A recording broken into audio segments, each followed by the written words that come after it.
3, 2, 1. Okay, Tim, we're live. We're going to just kind of kill a couple minutes here at the beginning because we're going to let people kind of get a chance to join in with us really quick. I think we have our that's good. I'm glad you're allowing that Give to everybody happen, a minute. Bruce. Yeah.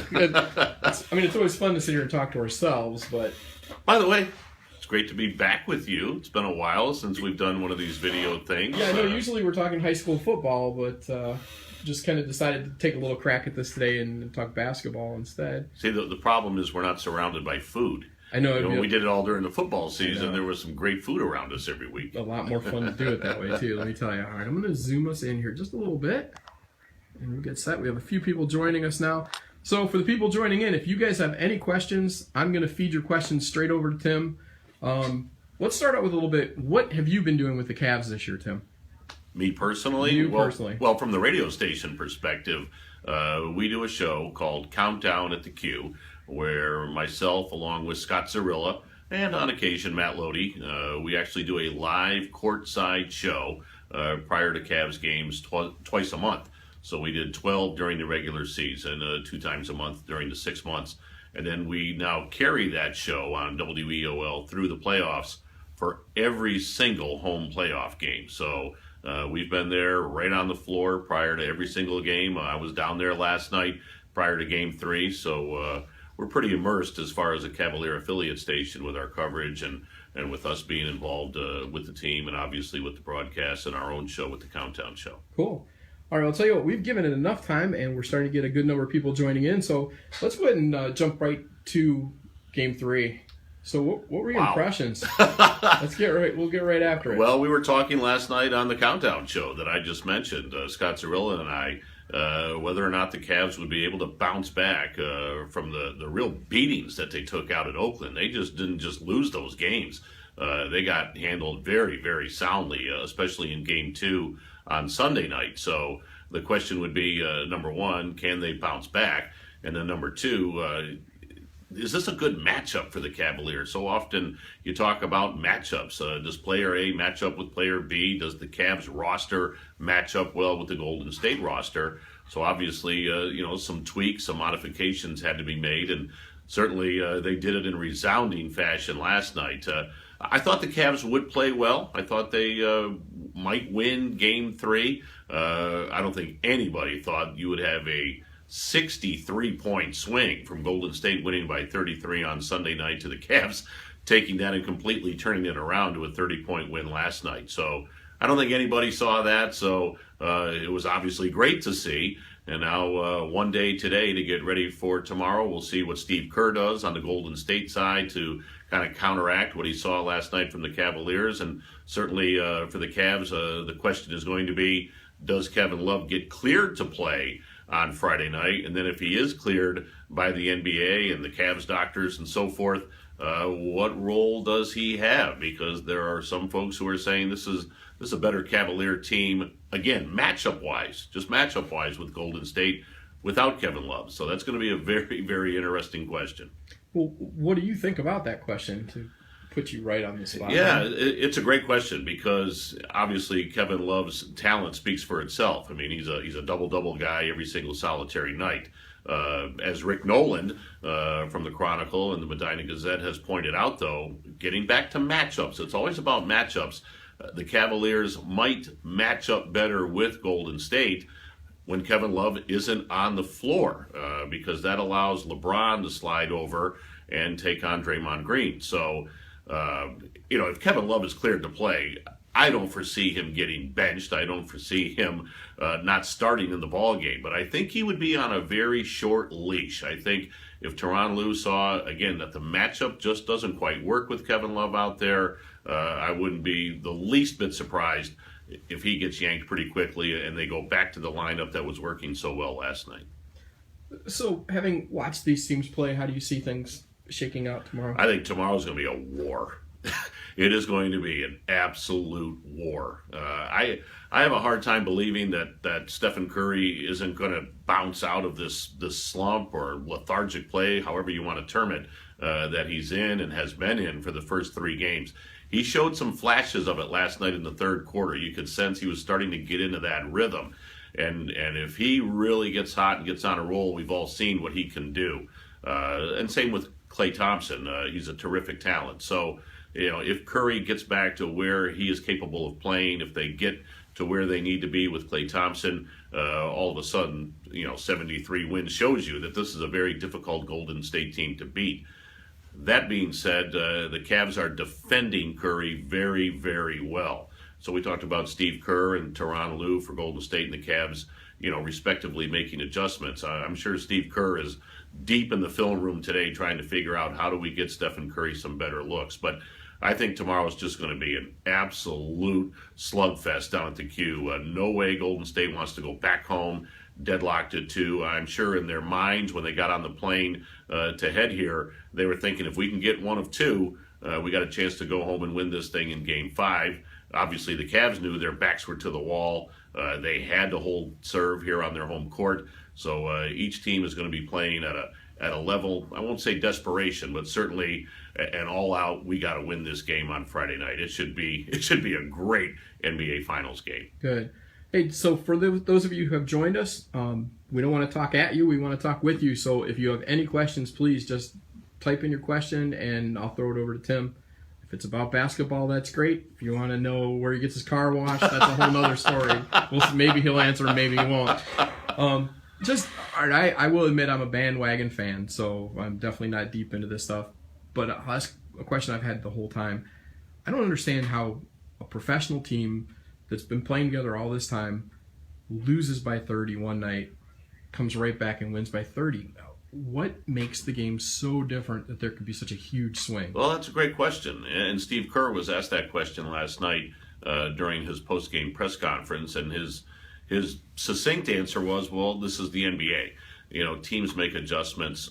Home court is huge. It's not a 63-point swing like we saw from Sunday to last night, but certainly home court, the Cavs are feeling good at home.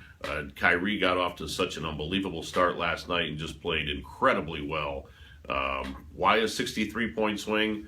I don't know, Bruce. If I had the answer to that, I'd bottle it and sell it to all the NBA coaches. I'd be a very wealthy man. But certainly, it's just the ebb and the flow of the game. And maybe Golden State came out a little bit relaxed, having won those first 2 and by relatively large margins. Well, the second game was a huge margin. Cavs came out, no doubt, with a lot of energy and a lot of intensity and a lot of emotion. So they kind of played off that and let that fuel them early on. And once they got Golden State down, they kind of buried them. I thought the key point in the game really was the third quarter. Golden State had made their run in the second quarter. They got it down to 8 at the half.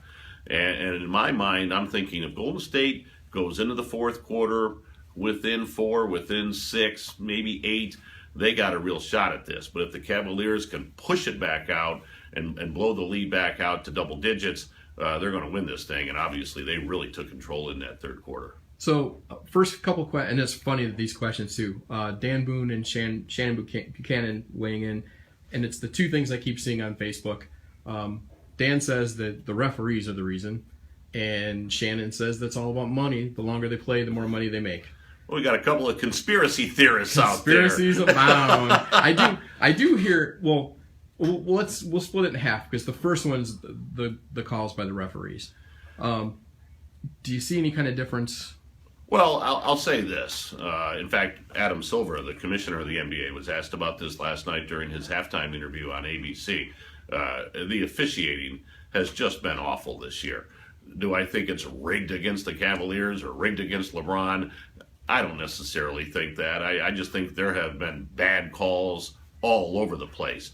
The officials have really come under some heavy criticism, and justly deserved. They have flat blown some calls this year, not only during the regular season, but in the playoffs, that the NBA has had to come out a day or 2 later and admit, yeah, this guy blew it in this game, this referee, he blew that call in that game. So certainly the officials can be questioned for some of the calls they've made. I'm not a conspiracy theorist.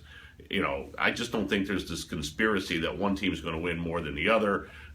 How do you tell a guy to deliberately miss a shot or deliberately turn the ball over? Boy, you're really getting into some deep stuff there. But to the point of bad officiating, yeah, I would agree with that. And what was the second part of your question? Well, it's you did kind of answer it. That would be Shannon's question about, the longer the games go on, the more money people make. Well, ABC wants this to be a 7-game series. I mean, game one, if I remember reading this correctly, was the highest rated game one Right. in NBA Finals history. So, sure, ABC wants this to go a long way. Golden State does not want this to go 7 games. They want to win Friday night. They want to go back home and win this thing on Monday night. They want to close it out in 5. Obviously, the Cavs are hoping it goes at least 6 Right. if they can win 4 straight games. But no, again, I don't believe in all the conspiracy theories out there. These guys and these teams are paid to win, and they want to win. Another question coming in from Michael Adams. He wants to know, would you play Love off the bench for Game 4? No, I would start him. I don't think at this point in the NBA playoffs and the NBA Finals, you start juggling and jockeying your lineup around. But as I mentioned earlier, I think Tyronn Lue will have him on a very short leash. Whether it's a health concern or if he just isn't playing well, or again, matchups. To me, the game of NBA basketball and really high school ball, it doesn't matter. It's about matchups. Does your team, your 5 on the floor, match up with the other team's 5 on the floor? And I think it has been shown that with the Cavs, Kevin Love is a matchup problem, meaning for the Cavs, not for the other team. He becomes a matchup issue that Tyronn Lue has to deal with. So I think he starts him. But again, if it's not going well matchup-wise or just overall play-wise, I think he'd be out of there pretty quickly. Okay, good. I like these questions so far, so if you guys have any more, keep sending them to us. Don't put me on the spot too much. Don't make your questions too deep. We're gonna be like a really shallow lake here. So let me ask you. We kind of talked a little bit. Like, I hear so much about adjustments. I mean, is it literally down to? Kenneth Beach has a question. How can home court account for a 63-point swing in the last 2 games? Something seems very off about that. We're back to that question again of how can there be such a huge swing? Well, again, you also have to look at just how well guys played. I mean, I mentioned on our countdown show last night on WEOL, I thought the key to the game not only was LeBron, it was Kyrie Irving. And I said on the show last night, he has to have a complete turnaround from the way he played in Game 2 out in Golden State. And Kyrie Irving, he had a 16-point first quarter. I mean, he came out and just carried that team in the first. So, again, I don't know what the magic answer is as to why it's a 63-point turnaround. I think there's a myriad of things. There's a plethora of things that you can say contributed to it. Again, I think Golden State came out flat or, again, just maybe, I don't use the word overconfident. I think they know the Cavs are a very good ball club, but certainly the Cavs came out with an energy level and with a passion level that just kind of carried them through that first quarter and enabled them to get that big lead and really jump on the Warriors. So, yeah. But home court has something to do with it. Absolutely it does. 63 points worth? No, but it has something to do with it. Yeah, they were saying the energy level down there was it's phenomenal. Yeah. It was absolutely phenomenal. I mean, the noise players, level at the Q. The players do respond to that. Sure. Oh, absolutely. I mean, when you've played in that building, for 41 regular season home games, and you've had the opportunity to kind of sleep in your own bed for a couple of nights, and you're just familiar with all the surroundings, and just the energy of that home crowd carrying you. Oh, absolutely. I would say NBA basketball, more than any other sport really, is where home court means the most. I would say NBA probably followed by the NFL. Maybe hockey's in there too. I know if you're on your home ice, that's a big thing. But home court advantage in the NBA is huge, absolutely huge. Michael Adams has a question asking, do you think Mozgov plays when Bogut is in? Boy, that's a good question. Mozgov was kind of the forgotten guy insofar as the first couple of games were concerned. The problem with Mozgov, I know I keep using this word matchup, and I don't mean to sound like a broken record. The problem with Mozgov is he is definitely a paint player. I mean, he's not a guy that can go out and defend the wing. So depending upon, I know you said the question was when Bogut is in the ball game, you've got to match up Mozgov with Golden State as far as who their personnel is. So yeah, if Bogut is out there, that's not necessarily a bad matchup. Don't forget, Steve Kerr can play that game too. So if he sees Mozgov on the floor, he is then going to adjust. He'll then sub, or whatever the case may be, to create a bad matchup or a mismatch for the Cavs. So that goes both ways. But keep in mind, Mozgov has not been playing a lot.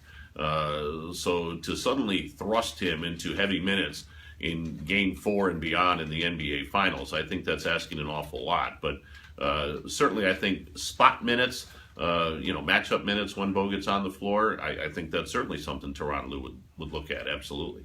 That's great. Okay, so we were jumping back to the question about adjustments. What, explain some of those adjustments. Like, is it down to, like, what's it come down to?